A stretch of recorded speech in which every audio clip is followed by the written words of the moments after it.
Today we've got Treyten Lapcevich on the podcast. He's one of those young phenoms. He's 19 years old now, but he was racing a full-size stock car at 10 years old and winning.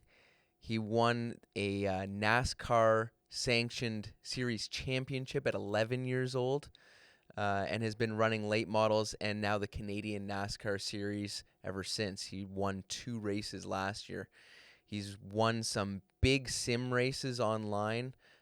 So he's someone you guys should be paying attention to as his career progresses. Enjoy. Last I saw on your social media, you were like in Germany iRacing.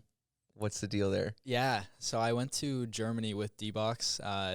They do like the haptics for like the motion simulator and stuff like that. What's haptics? It's like for the iRacing rigs, they got the motion on them. 'Kay. So D-Box, like they partner with the rig companies. In this case, it was Vasaro, which is a rig manufacturer out of they're out of England. Okay.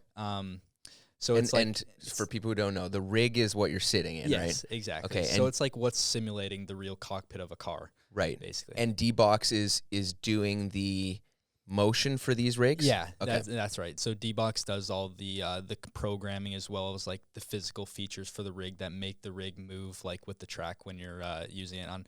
I mean mainly iRacing, but like they use it for the other simulators too, like R Factor and Assetto Corsa, stuff like that too. Right. So they hosted a series, and you went over to like the Nürburgring or Nuremberg to race there. Yeah. So they hosted the international series along with NASCAR. So that was like the Pintys guys, a couple Pintys guys, Euro guys, and also from the Mexican series as well. Okay. So only non-Americans. Only non-Americans. Okay, yeah, got that's right. As well as like there was some guys from the Drive for Diversity program as well. Sure.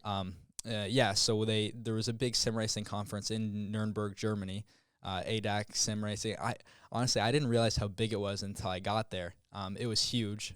So what they had me do was we actually set up a rig on the stage, and I raced live in the Daytona race in this international series on the stage. So it was a cool experience. So there was an audience watching you on the sim, like not a virtual audience, like a live audience. Like a live audience, yeah.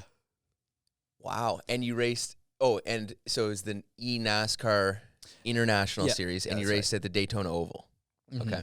It was like it was honestly the craziest thing ever. So we had like they were hosting other shows on that stage like throughout the day, like doing other talk shows and stuff like that as well. And there was a 24-hour event going on with iRacing at the same time. So they had guys racing live like behind the stage, and they were broadcasting that race as well.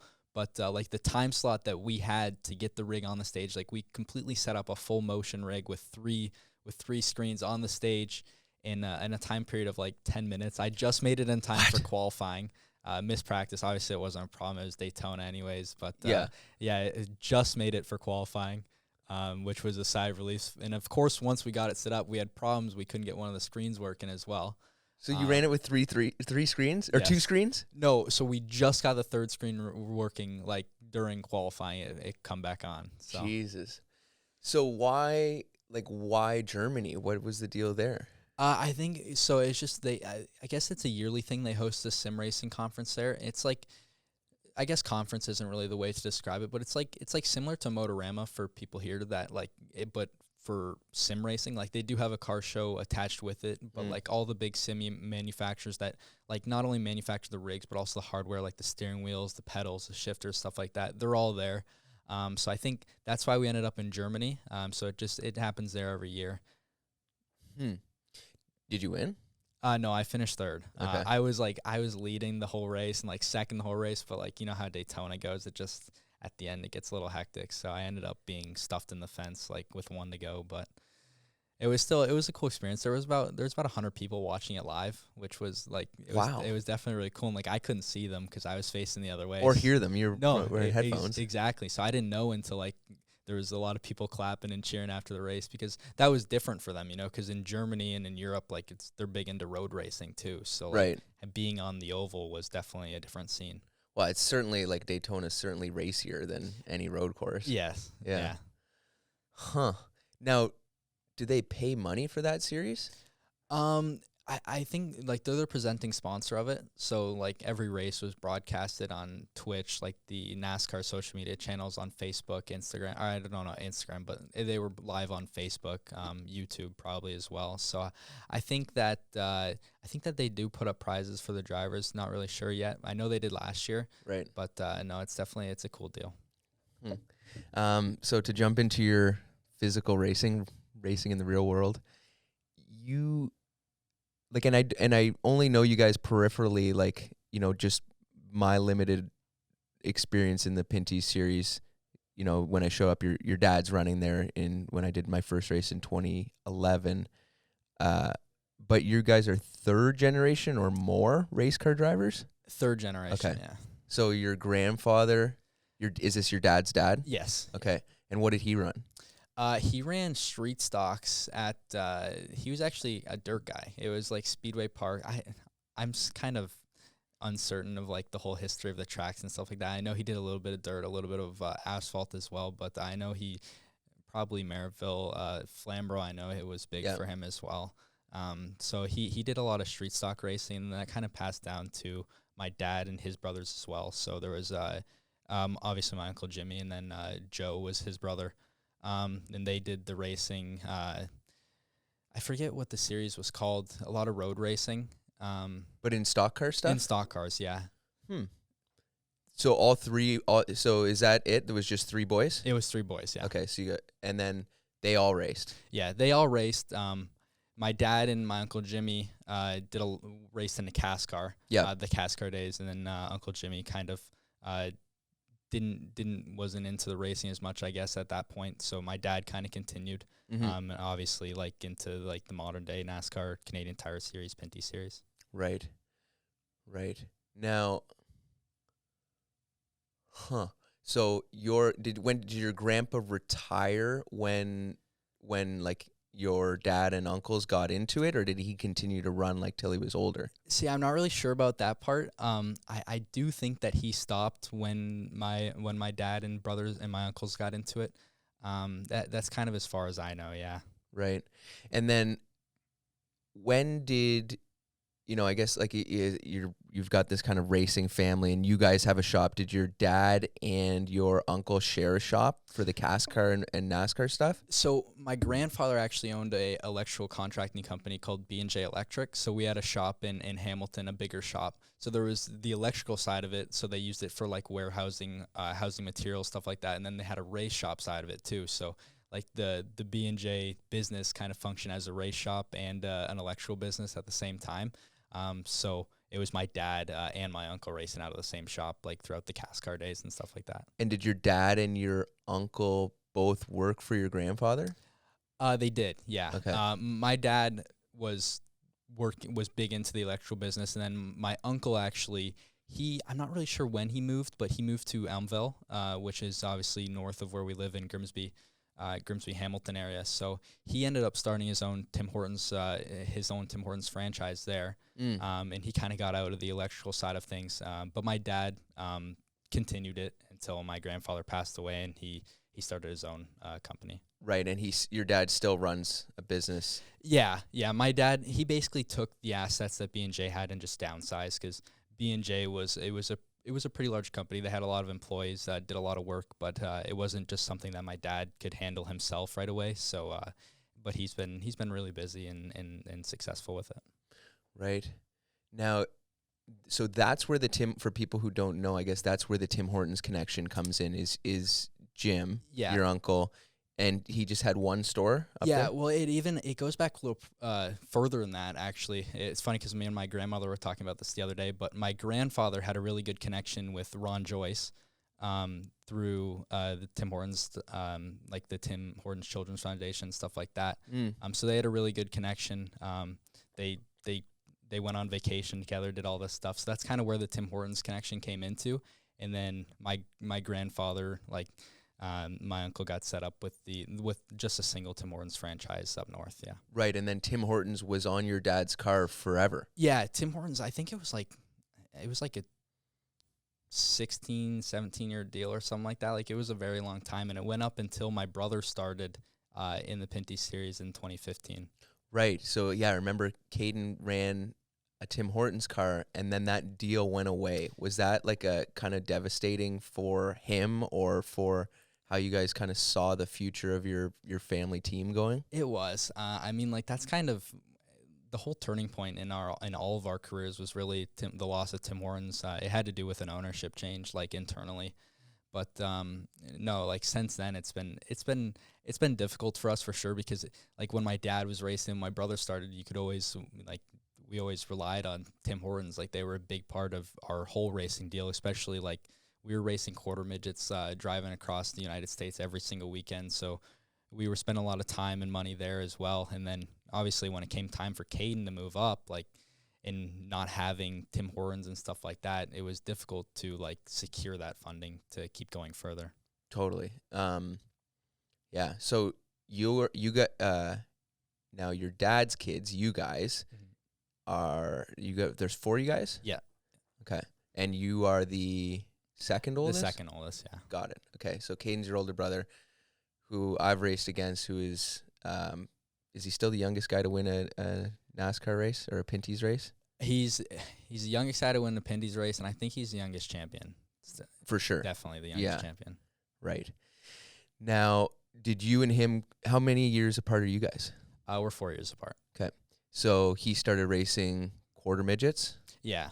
And then you were obviously tagging along and were like, yeah, I want to race that too? Yeah.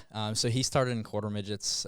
Quarter midgets was kind of different because it's like you show up and you don't only run one class. So Caden had 3 cars, and by the time I was heavy into it, like 2-3 years in after you advance like through the rookie series of it, which only takes like a year, starting at 4.5.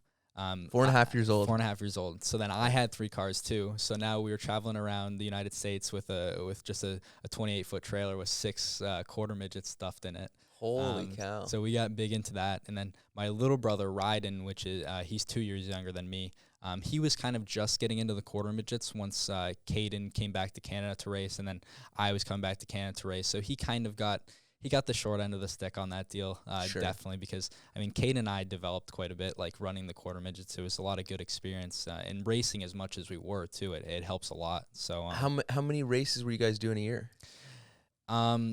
Honestly, we ran every weekend in the summer for the most part, and then we've been racing during the winter as well. There was a winter series at the Columbus Indoors in Ohio, so we were racing probably every 2 or 3 weeks in the winter.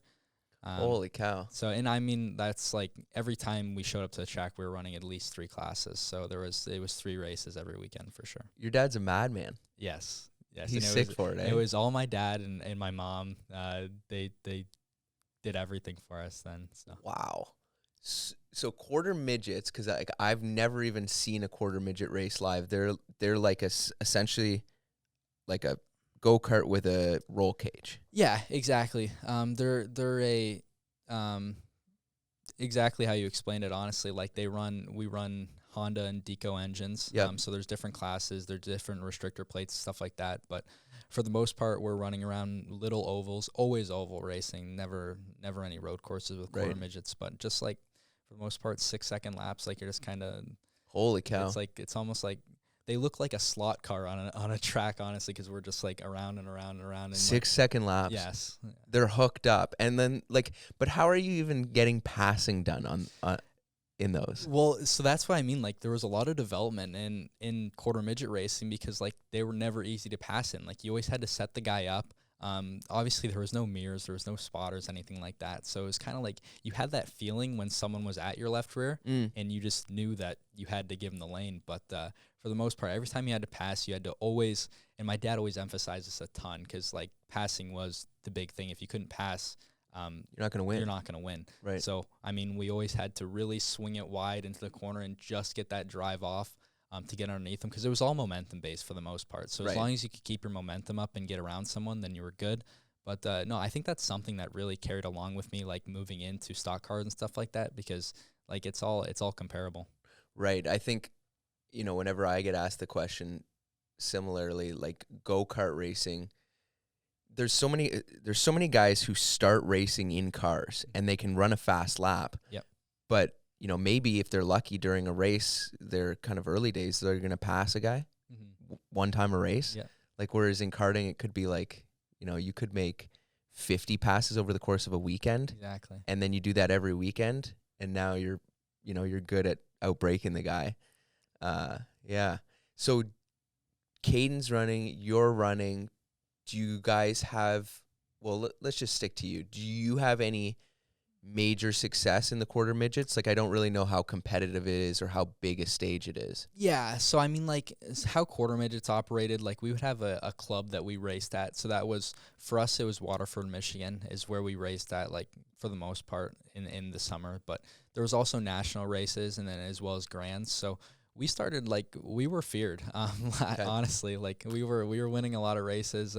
Every time we showed up to the track, we were running up front or we were winning. So I think I won 4 grands events, which was like the biggest stage. And these ones, like, it was where you'd completely have single quarter midget qualifying, which wasn't a big thing then. Like, it was, for the most part, it was heat races and stuff like that leading up to events. So you'd have the single car qualifying, and then like it'd go all the way down to like the E main for the most part. Holy cow. And you'd be like, it'd be a full on alphabet soup similar to the Chili Bowl we've seen recently. But so won a few of those ones. We won a lot of national races, and the national events were basically touring series that ran over the course of the summer at the different tracks, like kind of in our region and surrounding regions. Right.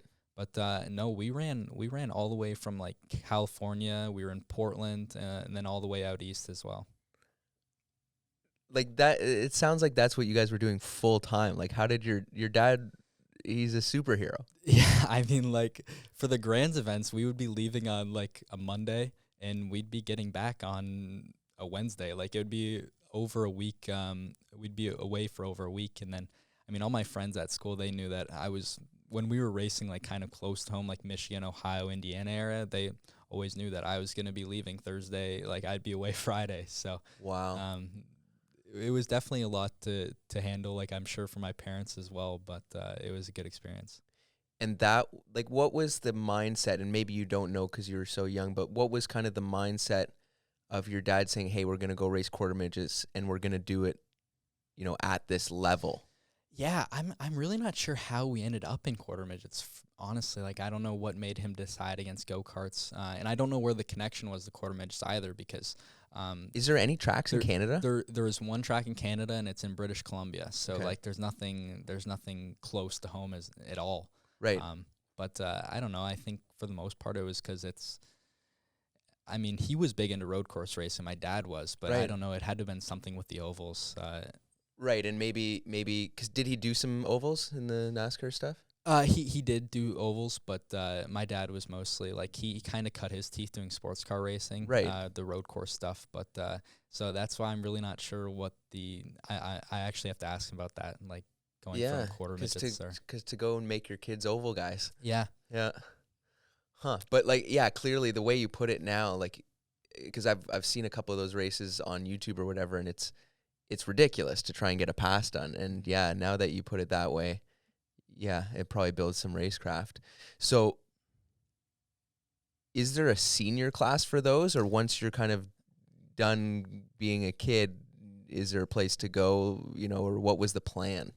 I'm not really sure that there's an age limit for quarter midgets. Like, they have junior classes, which goes up to a certain age, and then they have senior classes as well, and then they also have heavy classes, just because, like, when they're so light and stuff like that, the weight of the driver, I guess, can make a lot of difference. So I know people that ran quarter midgets all the way up till they were 16, 17, 18 years old. I was out at 10, but I think a lot of me moving out of quarter midgets, coming out to Canada, I think a lot of it had to do with Caden, honestly, because like, there was no way that my parents could juggle, or my dad could juggle specifically, like, running himself in the Canadian Tire Series, running Caden in like street stocks at Sunset Speedway, and then also running Ryden and I, like, across the United States. So at that point, it was just like, it was not really doable at all. And he did all that himself. Like, you guys weren't hiring someone to, like, a super tuner to look after you, and it was all him. No, we kept all the cars at our shops. Like, we had a little setup table, like literally a table, like similar to this one. We'd set up the cars on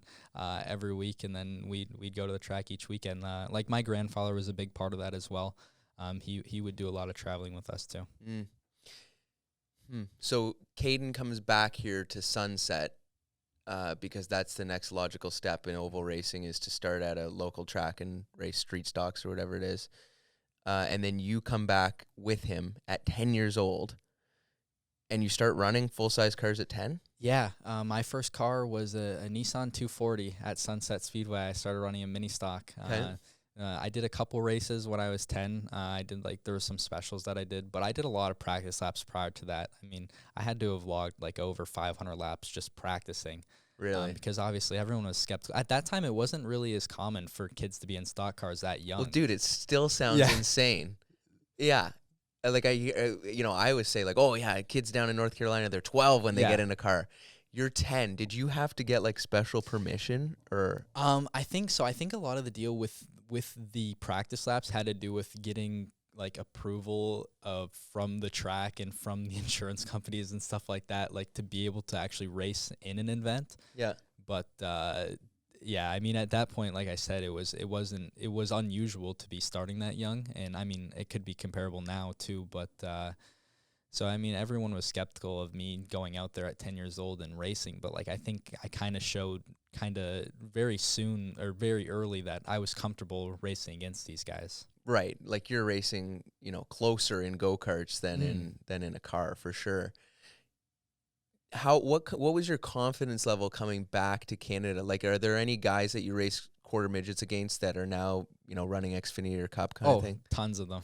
I used to race weekly with Carson Hocevar. Okay. Zebwise is big in the dirt scene as well. There's tons of guys. There was Eric Jones was huge in the quarter midgets too. I didn't race him, but he ran a lot with my brother. Yep. So I mean, there's guys that have progressed out of quarter midgets that are like they're doing big things. So and it's a lot of people that we know as well. So you come back here and you expect to run up front at Sunset. Yeah, I mean, I knew what I was getting into. Like I knew that the optics of it, like a 10-year-old getting into a stock car was different. So I wasn't going out there to start winning right away. Like, I mean, by all means, I knew that there was a difference where I was showing up at a quarter midget race and like expecting to run up front and expecting to win, opposed to coming back home into a full size car and racing against guys that were 4 or 5 times my age. So sure. I knew my expectations, like they weren't extremely high at all. Like just to be out there running and finishing good and like not being overly aggressive was the big thing because I couldn't have guys that were thinking I wasn't suitable to be racing that young. Right. So you ran, so you started in like what did you call it? 4-cylinder? Yeah, 4-cylinder mini stock. It was mini a stock. Nissan 240. And then how long did you run that for before you ran like a street stock? So like I said, at 10 I did a couple races the one year, and then the next year I went full time. I won 4 races in the championship at 11. Okay. At that time I was the youngest like stock car champion in Canada. For sure. Like at a local track. And then I moved out of mini stocks that year, and I got into the street stock, the super stock, they called them at Sunset. And that's kind of where we were comfortable because the mini stock racing was different for us because it wasn't really like, I don't know if guys would consider the super stock a real race car, but like it was a full fabricated clip, stuff like that. It was a metric chassis. So the mini stock was different for us, so moving into the street stock was a little more comfortable because that's a proper car. Yeah, that's what Caden had cut his teeth into. Like Caden started right in the street stock, and I was moving into the car that Caden had come out of. Yep. So like we were comfortable with it, and I moved into that the following year. And it was a good car. Yeah, it was definitely a good car. Did that always help kind of having your dad and then I guess when you're younger, Caden really prove the equipment and the setup and go through that? Yeah, I mean, it definitely proved it. It obviously put some pressure too, because like, Caden was running that same car, and Caden won the championship the year prior and in a ton of races. So it definitely it helped because they knew the car well, but like at the same time, it definitely put a little bit of pressure. But no, I came out. I won 3 features that year. So. It was a successful year. And anyways. Did you win the championship? No, I didn't win the championship that year. I had some bad luck kind of mixed in between it all. But Sure. like the street stocks class at Sunset was always the class that it was the competitive class. We'd show up, there'd be 25, 26 street stocks up to 30 like on the specials. So like it definitely wasn't a slouch class at all. Huh. So then when do you move up to late models? Late models was the following year. So you're 12. So I was 12 when I got first late model. we kind of, and then late models was a different animal completely because it had coil over, it's lighter. We were working with bump springs, packers, stuff like that. And that was stuff that like my dad, he didn't know about at the time because like there's nothing like that with the Canadian Tire Series car. They're big sprint cars. And so that was different. We had a lot of help getting into late models. Junior Hanley was a big part of it, helping us as well. In what sense? He helped us like setting up the cars at the track as well. Because like I said, we didn't know much about like the geometry of a late model. So I struggled a little my first year in late models. And that was hard for me because like I went from running up front in the street stocks to like, we were really happy with the top 10 in late models when it came to that. But we knew at the same time the car was a little older. The car we started out in, like we bought a perimeter chassis, which at the time was kind of like straight rail chassis were the thing. They're a lot more left side weight and just they're better overall. So I mean, it was just really to get our feet wet, and then we upgraded the following year and started to have a little bit of success. Right. How frustrating was it running a car that's not handling well? Yeah, so I mean, like at the time, like where I didn't know if I was handling well or it was me, because as you mentioned, like Caden running the street stock, we knew it was a good car, so it was like if I wasn't running well, if it was me. Right. But like the late model, like at the time, we knew that our car was a little under par compared to these other guys that had the newer stuff, the newer chassis. Stuff changes in late models fast, like the technology advances quick, and it's still like that. But so I mean, at the time, we didn't really know like, is it Treyten? Is it the car? But we were running top 10. We started to gain a little momentum near the end of the year. And then, getting a newer chassis for the following year, it was a complete change of like view completely, because that car handled like a dream compared to the fast one. So your brother jumped right to the Pintys car, the Canadian Nascar, from street stocks? Yeah. Okay. Which is actually probably a better jump than late models. Like, it's probably more comparable. Yes, definitely. My brother and my dad, they always say that a Pintys car it essentially handles like a glorified street stock in the sense that like it's similar chassis, similar geometry, but bigger motor, more power. So I think my path moving into the late models instead of going right to the Pinty series was kind of because like I was younger, of course. I was 12. You had to be 15. You can't run a NASCAR series, series. But I think once I got into late models, my dad enjoyed it. So we had fun running the late models. It was a little less stressful than the Pinty series because like it's different. It's a different atmosphere completely. Like you're not showing up to the track and there's stackers left, right, and center. It's like it's more of a Saturday night feel to it. Right. I think he enjoyed that. Yeah. There's definitely a show aspect and I don't know, an orderly aspect. You know, the bell rings, you got to unload, and you got to have some guys there to help you out too. It's changed a little bit now. Like it's definitely like the APC series they're gaining quite a bit of traction. There's guys spending a lot more money than there used to be then too, but I think it's still kind of the same thing. Right now, so you running late models, did that kind of open up your eyes or your family's eyes to just how big late model racing is, like in the Northeast and the Southeast and up here? Yeah, because I mean, prior to it, we knew nothing about it. My dad wasn't really familiar with how big the late model scene is. Like, I know everyone knows about the Snowball Derby and how big it is, but it's like you don't really know it that much until you're kind of like you're seeing it from an inside perspective or you're there. So I think that's kind of what correlated to Caden getting a little more late model experience, like coming out of the Pinty series, because we just realized like, I mean, Caden went to Wisconsin and he's racing against guys like Ty Majeski and Kyle Busch and Sauter and guys like that. So it's like the late model racing, it's really like it may not get that live, national coverage that the Pinty series or the NASCAR series down south get, but it's still equally as competitive. And like, there's guys that are coming through late models and they're going to the ARCA series or like to the truck series. So it's big. No, for sure. I would argue like it's easier to show up and get in good equipment, say, in a truck race and run well than try and beat Bubba Pollard and Ty Majeski in a late model. Yeah. So did you have aspirations? And I don't know, have you run the Snowflake or the Snowball Derby? I did run the Snowflake 2021. Okay. How did that go? It was good. We were top 3 every practice session. We were fast, and then right before qualifying. So we were lined up for qualifying. I mean, there's 50, 60 cars at the Snowflakes. So, I mean, they try and keep it as orderly as possible. But, of course, I got switched with the guy. I was supposed to go ahead of him. He goes out ahead of me, and he wrecks in qualifying. Like, completely destroys the car. There's water. There's oil down. Jesus. Track gets, like, all the rubber on the track gets cold. But I went out. We qualified 18th, which, wasn't spectacular. But, I mean, they put us in the show, which was what we were there for to begin with. Yeah. So we were happy with that. And then go for the race about 5 laps in, the left front lower control arm snaps. So, like, the car is basically operating like a monster truck. Like, the nose is rising, like, 8 inches on the straightaway. Just absolutely horrible to drive. But so no, it was a good experience. Like, a completely different atmosphere.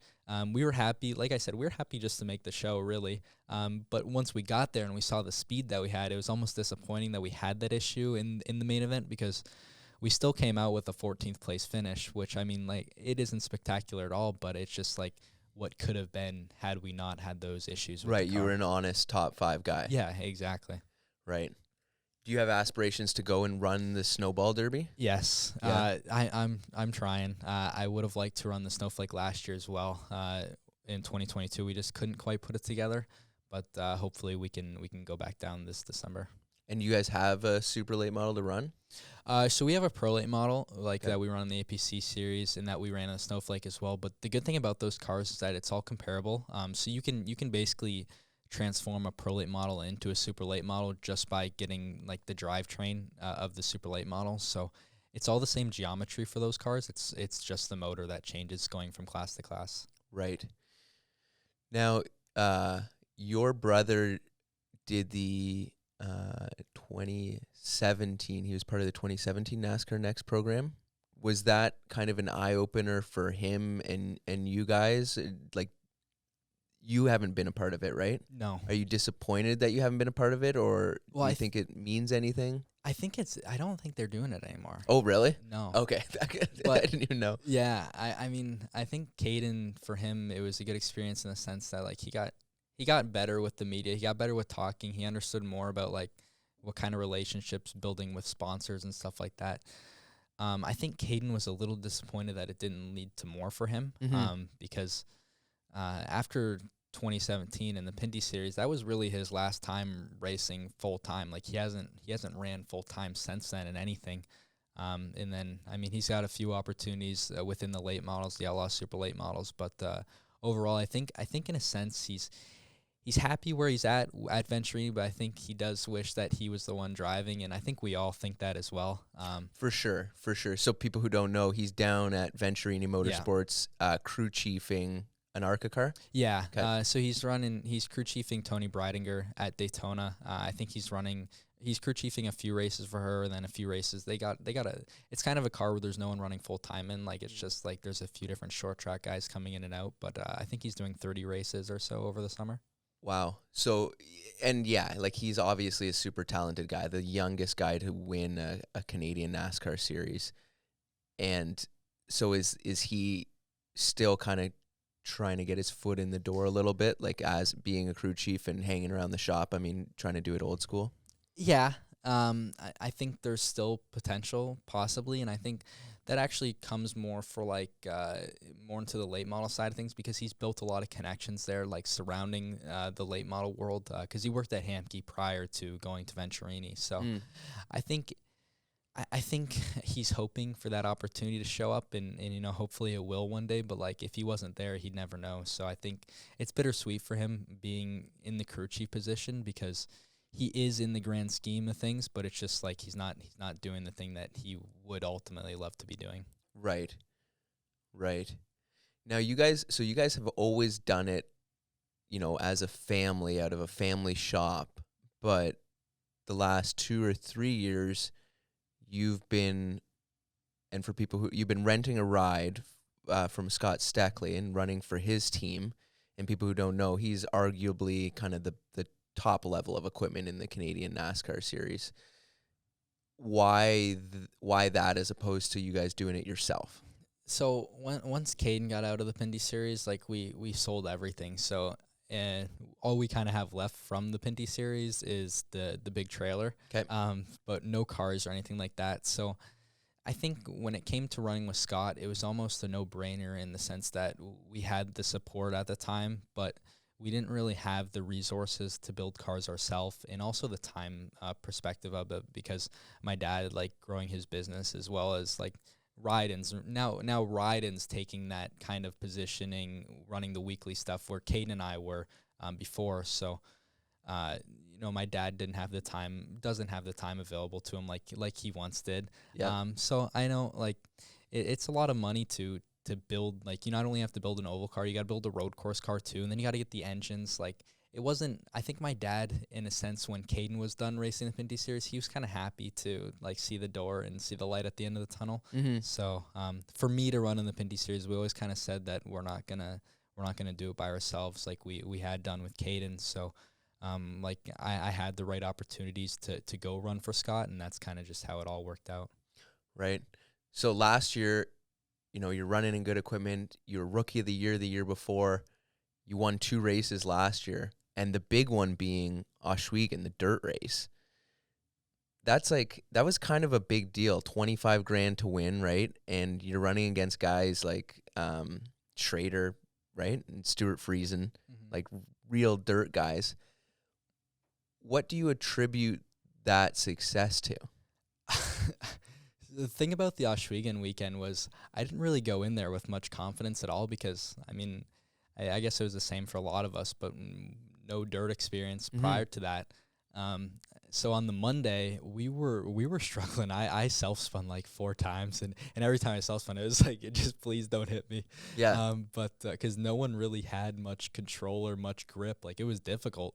But overnight, like, I think I attribute much of that to the team. They made a lot of changes to the car. They kind of figured it out with what we learned Monday. And come Tuesday, I also did, like, some research trying to find out how these stock cars are supposed to handle on dirt. And I think it kind of brought a change in my driving style because on Monday I was kind of, I was trying and drive it like a sprint car. Like, I was trying to get the thing sideways, like, get it pitched off. But, like, that's not how the stock cars are meant to go around the dirt track. Right. So, and I think I learned some from, being around Friesen and being around Schrader and seeing what they were doing. But on Tuesday, it was like I had a completely different car. It was just like, it was good. It was cutting the corner, and but I also had a lot of drive. Because you guys ran, like, who finished second to you? Friesen. Friesen, yeah. Friesen. Like, that's got to feel good. A guy who makes a living racing dirt and running the trucks and runs up front in the trucks on dirt. Like, that's got to feel good. Did you get any accolades or anyone call you from kind of outside our little sphere of Canadian racing and saying, hey, good job, or they were impressed? Or No, not really. Okay. I think the Pinty series, like, I think a lot of people are starting to see it now, how exciting the Pinty series is, like the road course finishes and like the oval finishes. Sunset last year, that was a wild finish too. So, I mean, people are starting to see how to get the traction with how the Pinty series is, but I think at the same time, it's almost getting kind of a negative perspective in the sense that they see us hitting each other and they see us pushing each other. And I guess, same things happen down south too, but from an outside perspective, it may be a little different. But no, I mean, after the Oshweken win, it didn't really make any traction anywhere else. What do you, and elaborate on what you're saying there about the perspective of, or the negative perspective of kind of making contact for the win kind of thing? So I think, like, the fans love it. I think the fans love to see us make contact for the win, and, like, it's what happens. But I think, like, the bigger guys down south that are watching it, like, if say, a big guy is watching it and he's seeing us hit each other and to win a race, they're like, well, maybe that guy's not good. Maybe he can just use the bumper to win the race. Maybe he can't actually pass. It's hard if you don't watch the whole race. Like, if these guys watch the whole race and they see how we're performing, like, within the race and understanding how we got to the point where we were to put us in position to win that race, then I think the perspective would be a little better. But it's just like the clips and the videos that surface of the Pinty series, for the most part, they're us pushing each other around, getting into each other. So, what is your perspective on that kind of the precedents that's been set at most sport, and partially because of the truck racing there, or kind of any race. If you're going to get to the guy in the Pintys series on the last lap, it's expected that you're going to move him. Yeah, I think there's a point at which it just becomes too far. And I think so for Oshweken, obviously I had the little crossover and bump on Stuart Friesen when I was passing, but I think how I kind of felt going into that moment was, I've been leading this race for 70 laps and no one's been able to touch me at all. I've been gone every time we get a green flag run. So in my mind, it was how can I lose this race? I won't be able to live with myself. I mean, I haven't been around for too long, but I've lost a lot of races on the last lap where I should have won. So, but I think when it comes to the point where you're kind of taking a Hail Mary swing at someone, I think that's where it goes a little too far. And we've definitely seen that over the past couple of years. And sometimes it's not even for the win. Sometimes it's with 2 or 3 laps to go as well. So it's just like I said, I think there's a point at which it just comes too far. Mm-hmm. Mm-hmm. Now, growing up being an oval kid, and then you run really well on the road courses, and I guess for people outside of NASCAR, they don't realize how limited time we get in these cars. It's insane. You get, if you're lucky, you get one test day on a road course, and then you show up and you race. What do you attribute your ability on the road courses to? Is that iRacing? So I think it's got a lot to do with iRacing and the simulator work, and then I think it's got a lot to do with the people around me as well. Obviously my dad, great road course racer, and then having Tag as a teammate's helpful as well. Tag's always willing to give me those tips and advice. He loves to help me. Scott's Deckley, a ton of experience in the Pinty series, road course racing as well, and then there's Caden too, which is a big help. So going into each road course race, I put hundreds of laps on these road courses before I get there. And on iRacing, I watch videos as well, tons of the clips from past races, just trying to pick up whatever I can. So it's on iRacing as well, and then obviously a couple of our Canadian tracks, most of our Canadian tracks aren't on iRacing. So then kind of got to gravitate towards NASCAR 2003, which is a little different change of scenery because it's not as updated as iRacing is or is realistic, but I think it's helpful. It's still just you get that sense of learning the track as well, kind of figuring out where your car needs to be. So I think that's beneficial heading into a race weekend when we're only going to get 45 minutes of practice at a track that takes a minute and a half to get around. So it's right, we're getting 10 or 12 laps in. Yeah. When did you start iRacing? How old were you? I started iRacing in the winter of 2015, so I would have been 10 or 11. Okay. And now you're pretty heavy into it. How many hours would you say, I don't know, a day or a week are you putting on iRacing? It used to be a lot more. Since going off to school, it's definitely diminished because I didn't take my setup to school with me. Oh. But, in the summer when I wasn't doing anything, I would say I was putting in at least 3 or 4 hours a day on average on iRacing. Now it's definitely slimmed down. Now I'm lucky if I get 5 or 6 hours a week on iRacing. But that definitely changes when we're in the heat of things in race season, because I'm not really doing it competitively in the race season. It's more just I'm using iRacing as an aid to help me learn these tracks and get more experience. So off season, you are running in specific big races on iRacing, or you're running in series? We do a little bit of series as well as big races. The international series was a big one for me recently. That was it was a 6-race series. I ended up winning the championship in that. So then we do some other big races. They always host a big iRacing Snowball Derby. So compete in that as well. And some of these races on iRacing are paying, they're paying big money to win, relatively to what it is. Your expenses to go run iRacing are a lot less than showing up to the track and buying 3 or 4 sets of tires. So yeah, the cost of the electricity once you have the setup. Yeah. So it's definitely a lot of capital to get into initially, iRacing. You'll spend you can get into iRacing cheap if you want to. Sure. Like if you want to use like a desk and like put your wheel on it. Okay, what do you think of Ty Majeski's setup? Do you believe him? I don't know how he does it. I don't know how he does it. Like I've had the 3 screens for forever, and like, you know, you have the whole peripheral. Yeah. And then I've tried people set up 1 screen. I'm like, I just can't do it. It's like, I'm not even talking about the screens and necessarily. then the laptop, yeah. And yeah, so he runs it on a laptop, and then he runs, like, what is his wheel and pedals?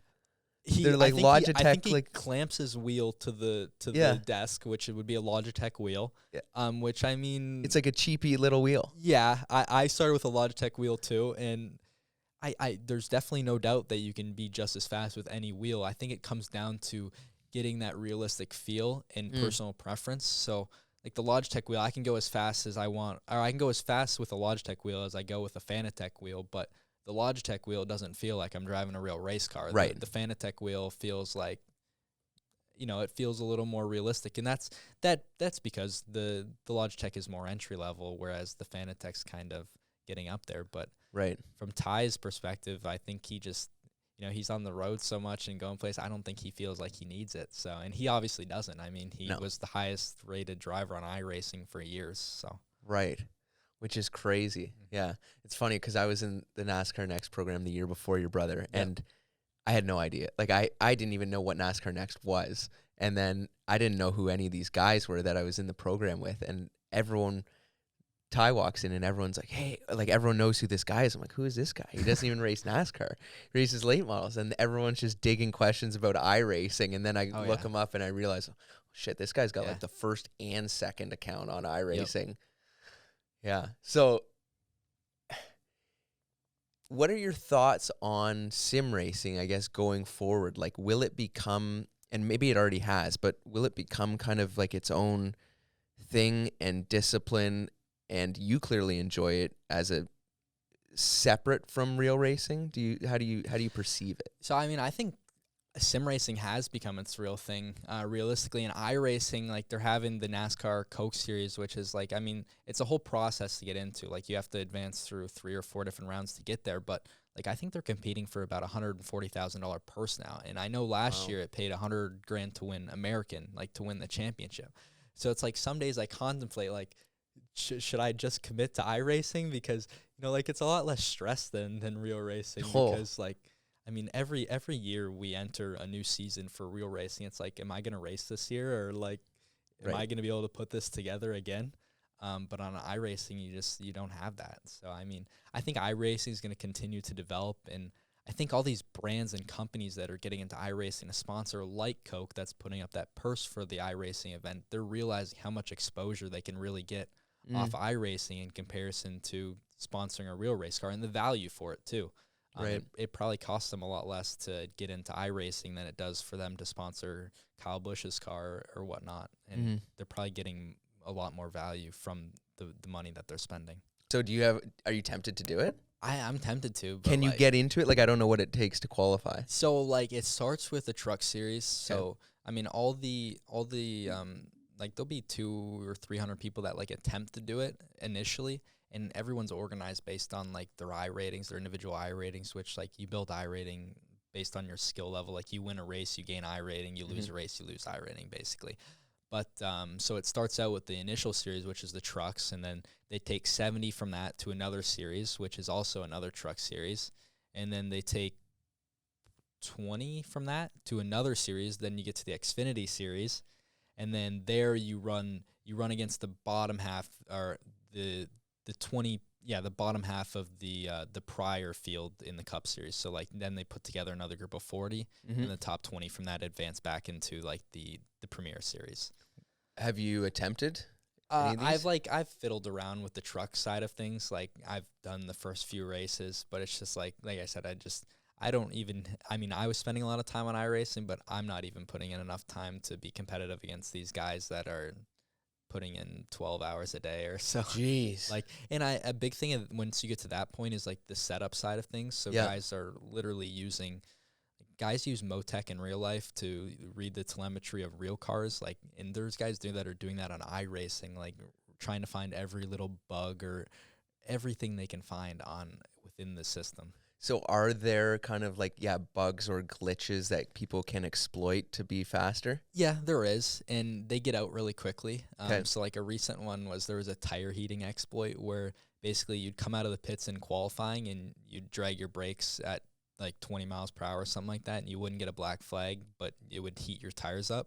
Okay. So guys found out about this, and they were gaining like 1 or 2 tenths in qualifying, and then iRacing learns about it, and iRacing's got to figure out a way to stop it. And iRacing at a time was actually they were banning people for using the exploits, not banning people indefinitely, but like you'd get a week off or 2 weeks off for Really? using the exploit.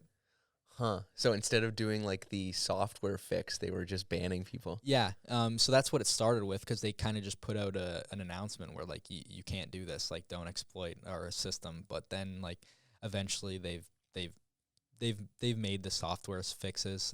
They have it to where like you have to get up right to speed coming out of the pits unless you'll get a black flag. So they do stuff like that. But there's little exploits here and there that people find. But like I said, they go public really quick because one guy finds out, he's all excited about it, next tells the next guy, and then before you know it, the whole service knows about it. So Right. So you made it sound very enticing, but then quickly, you've got to spend 12 hours a day yeah, to be even competitive on iRacing. Suddenly it's not as easy, and one of the good things and serious downsides to our sport, to racing cars, is the cost. Like, it's insane. Yeah. The best guy in the world will never be discovered. Yeah, Simply exactly. because he doesn't have the money to go racing. He doesn't have the sponsorship. He lives in a country where there's no racetracks, whatever it is. But that benefits guys who have the opportunity to do it because there's less competition, right? So in a sense, racing in the physical world, there's probably less competition than iRacing, right?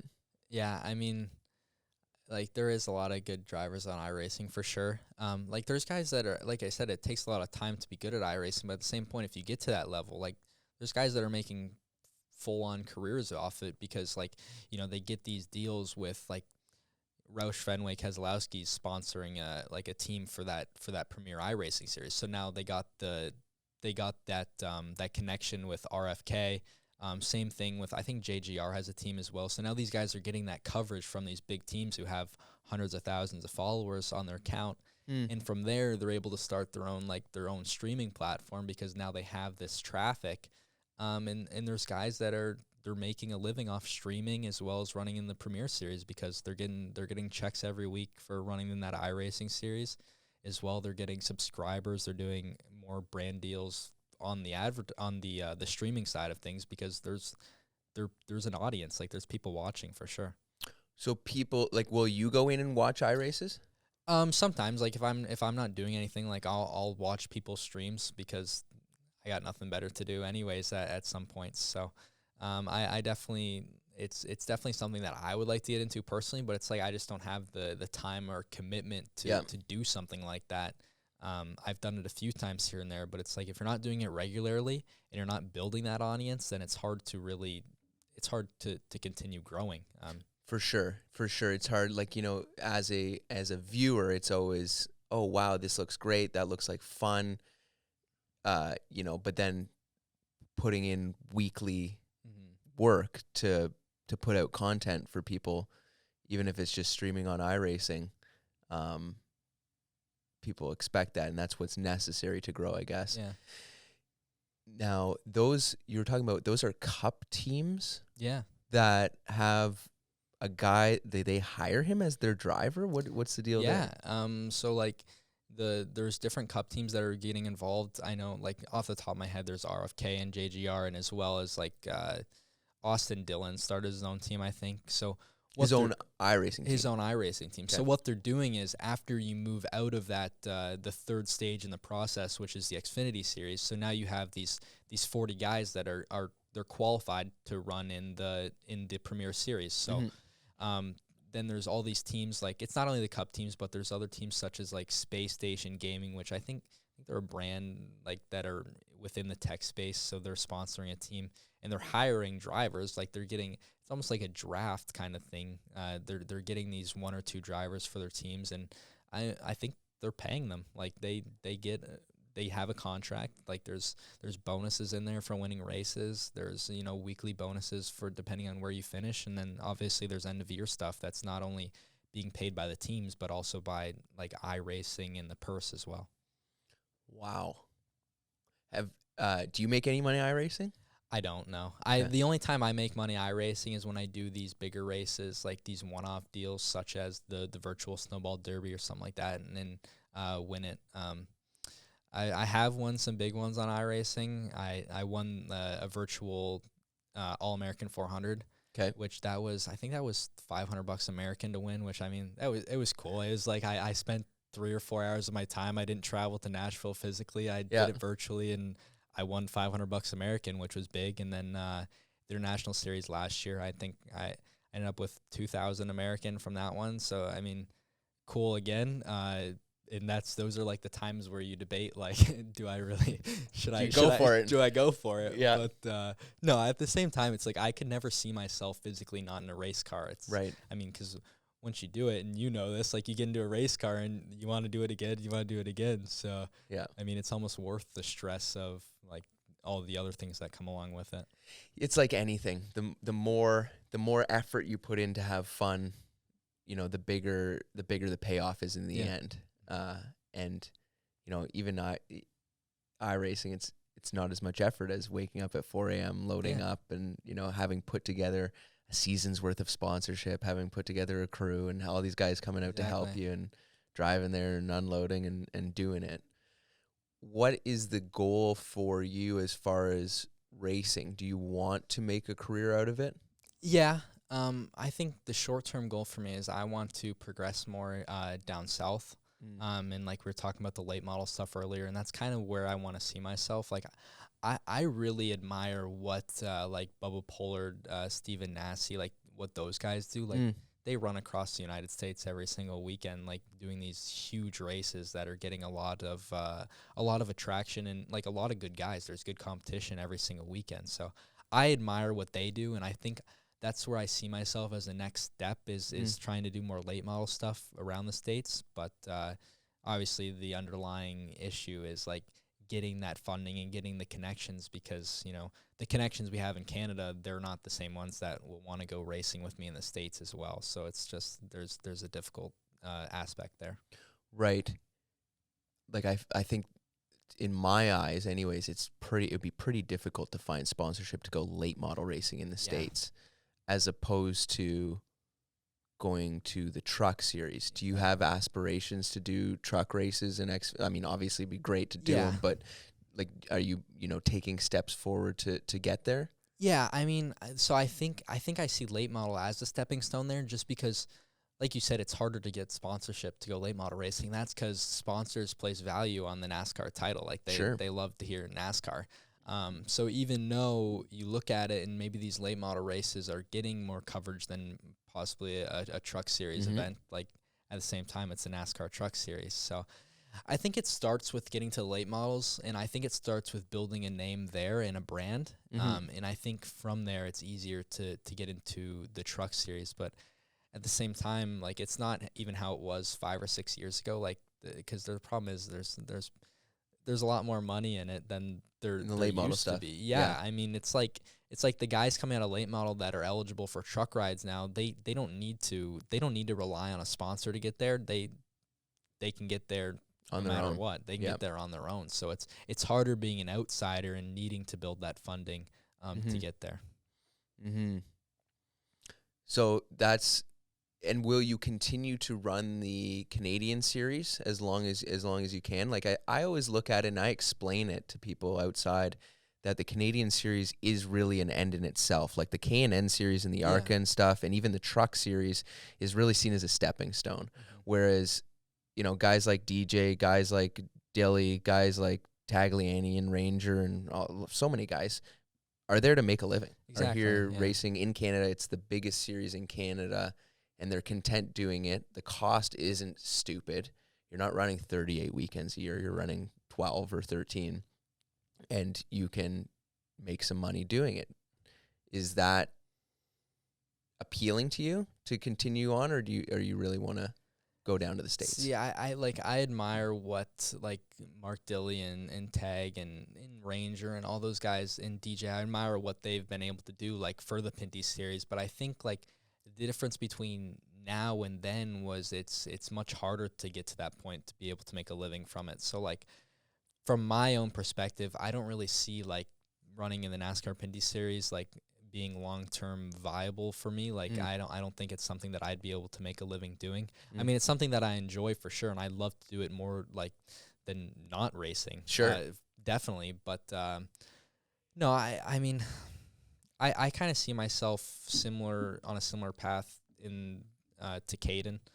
Like I think I don't think I'm gonna last forever in the NASCAR Pinty series, but I think hopefully I can start making like steps to running the late models and maybe ARCA and trucks down south as well. Okay. So you're at university now for finance. You know, is the goal to work within the racing industry forever, or if, you know, say you're 40 years old and, you know, there's this alternative route, which a lot of people do and a lot of very successful race car drivers do, is go and try and make money outside of the sport and go racing. Yeah, I mean, so that's kind of what I see myself leaning back on. So I think going to school, like I said, the hard part for me right now in racing and getting down south, it's the funding. Like it's trying to find that backing. So I see myself going to school and getting into business as like something like, you know, if I start my own business someday or make it big somewhere else, like I can go and be a Bubba Pollard or a Steven Nassie on my spare time. Like I can do that. But like the only downside of that is I could be 30 or 40 years old at that point, which is like, you know, it's unfortunate, but at least I'd be able to be doing what I love eventually. Right.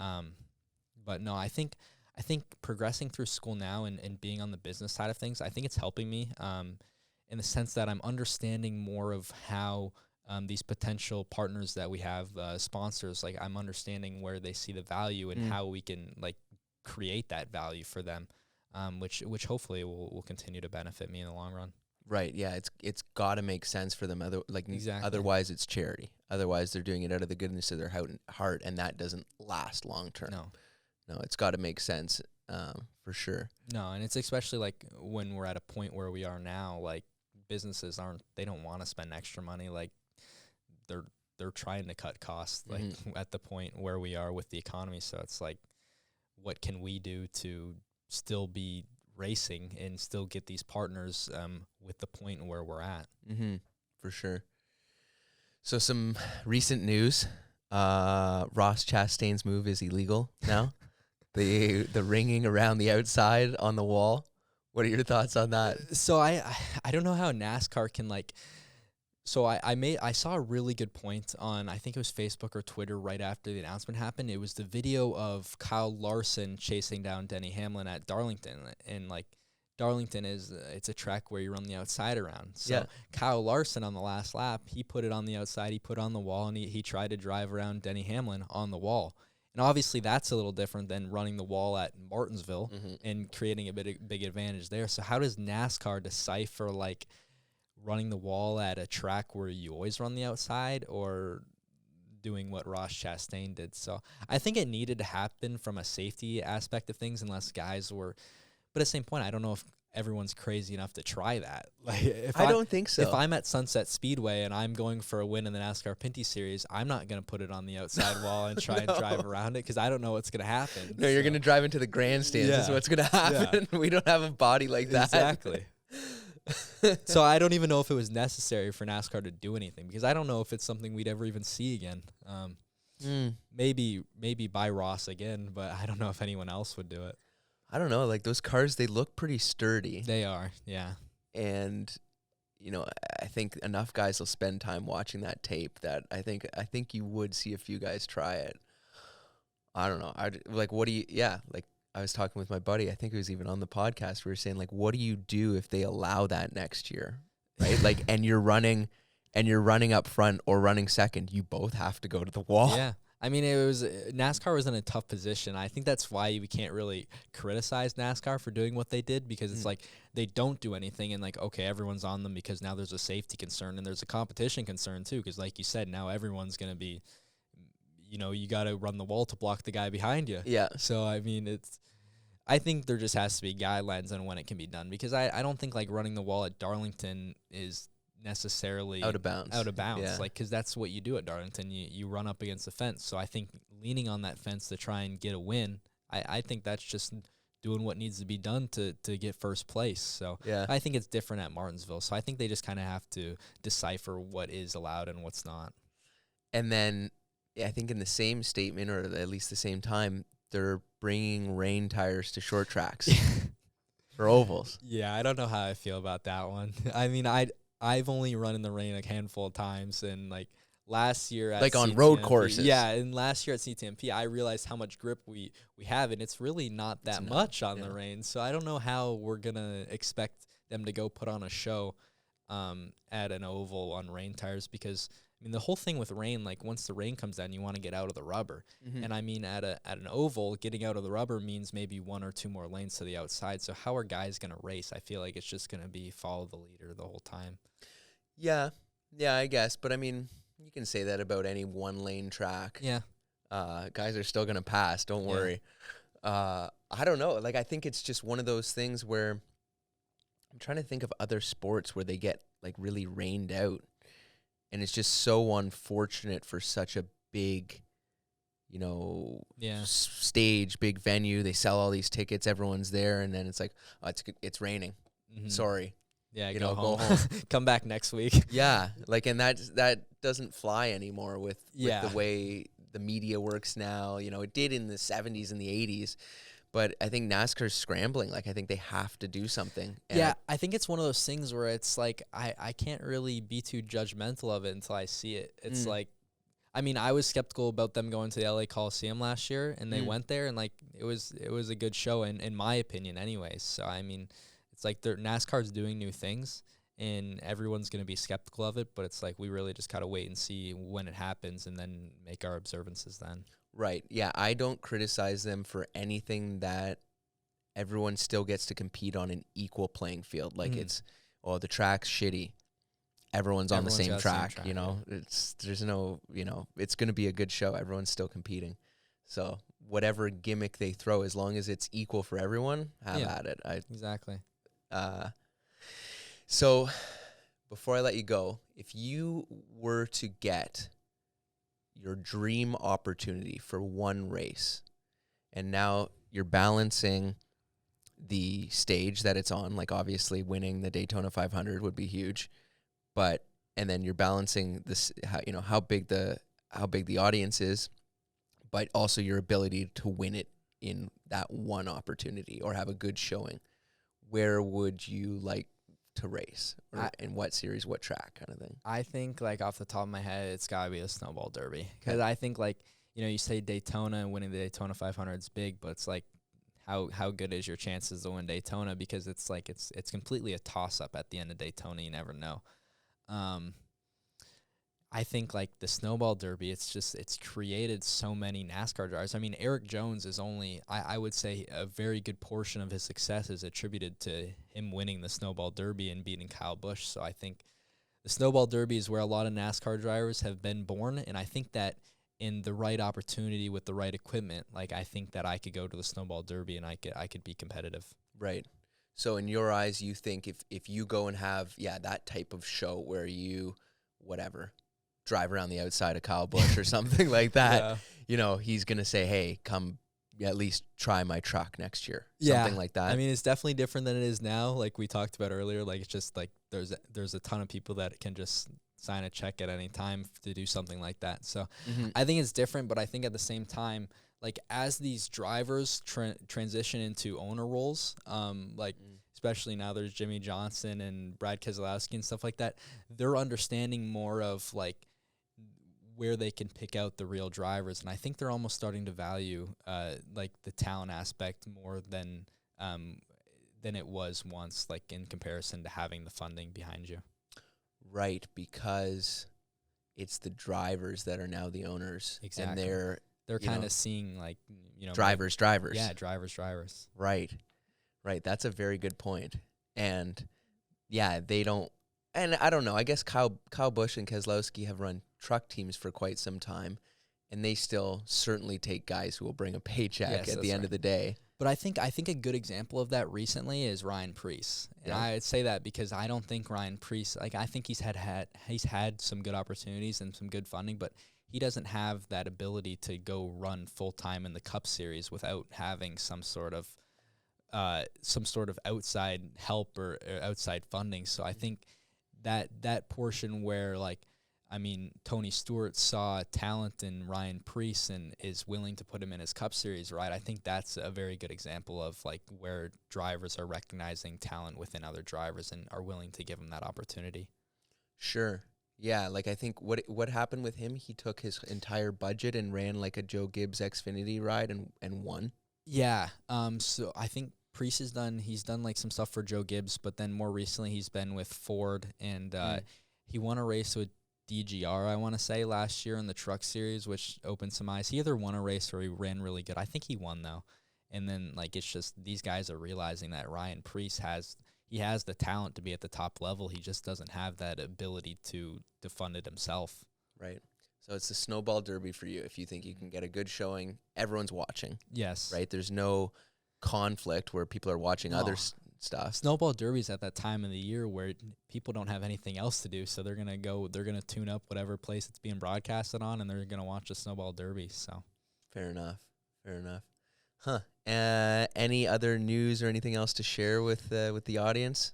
No, not really. I think, like, in regards to the Pinty series in 2023, I think we'll probably see me back there in, like, in some form, some shape or form. We're not really sure, like, the full details of whether we can go full time again, but no, just I'm really thankful to have the support behind me, especially the guys at RGC Sports, like, doing what they've done for me. So I mean, likewise, yeah. So I mean, it's like, hopefully we can end up back in the Pinty series in some form, and then I think short-term plans, like I said, we're just hoping to try and do as much late model racing in the States that we physically can, like, from a financial perspective. Right, and your dad is still very keen and gung-ho to show up to the track with you guys every weekend and help out. I think, I look at that, I think that is such an advantage to have, like, a dad who really cares about your success and, is able to spend every weekend with you guys. I mean, I think Caden can say the same thing. Like, we attribute all of our success to our father, really. Like, the stuff that he's done for us, like, when we were talking about the quarter midget stuff, like, that's not an easy thing to do when you're, like, you got your own job and your own professional life, and then him doing his own racing as well. So to be able to juggle all of that and also give us the opportunities to go racing as well from a very young age, I think it's like a point where he could have just let us be and, like, try and put us in a race car at 10 or 11 years old, but he tried to get us into it early, and I think that's really been very beneficial for me, Caden, and Ryden as well. For sure. I feel that I say that because I feel the exact same way about my dad helping us out. So, man, tell the audience where they can follow you. Yeah, I mean, I'm on all the social media channels, Instagram, Facebook, and Twitter at Treyten Lapcevich. So follow me there, and hopefully we'll have some more updates about our 2023 season soon. Right on, and your Twitch stream soon. Yes, okay. I'm going to start streaming at Treyten Lapcevich on Twitch as well. So cool. Alrighty, peace. Cool, thank you. If you guys enjoyed this, give me a rating and share it with some friends.